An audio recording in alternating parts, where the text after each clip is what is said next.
ಸಿದ್ಧರ ರೂಪಿನೊಳ್ ಮೊದಲೇ ನೋಟದ ಸಾಧನೆ ಮಾಡಿ ಮಾಡಿ ಸಂಶುದ್ಧದೊಳ್ ಅನುಂ ಇಂತೇನುತ ಆಗಳೇ ತನ್ನನೆ ನೋಡಿ ನೋಡಿ ಆ ಸಿದ್ಧರುಂ ಅನುಂ ಎಂಬ ಎರಡು ಭೇದವು ಅಡಂಗಿ ನಿಜಾತ್ಮನಲ್ಲಿ ಸನ್ನದ್ಧದೊಳ್ ಐಕ್ಯವಾಗುವನೇ ಸಿದ್ಧನಲ ಅಪರಾಜಿತೇಶ್ವರ.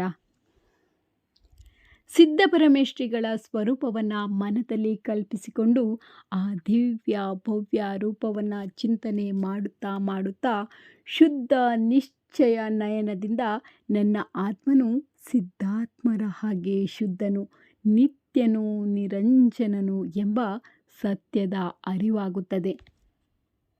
ಈ ಭಾವನೆಯನ್ನೇ ಮುಂದುವರಿಸಿಕೊಂಡು ಸಾಧನೆ ಮಾಡಿದರೆ ಆ ಸಿದ್ಧಾತ್ಮ ಬೇರೆ ನಾನು ಬೇರೆ ಎಂಬ ಭೇದ ಭಾವ ಅಳಿಸಿ ಹೋಗುತ್ತದೆ. ನಾನೇ ಸಿದ್ಧ, ಸಿದ್ಧನೇ ನಾನು ಎಂಬ ಪರಮ ರಹಸ್ಯ ಗೋಚರವಾಗುತ್ತದೆ. ಆಗ ತನ್ನಲ್ಲಿ ತಾನು ಸ್ಥಿರನಾಗಿ ನಿಂತು ತನ್ನನ್ನೇ ಧ್ಯಾನಿಸಿ ತನ್ನನ್ನೇ ಸಾಕ್ಷಾತ್ಕರಿಸಿಕೊಂಡು ಸಿದ್ಧ ಪದವಿಗೇರುವುದು ಕಷ್ಟವೇನಲ್ಲ.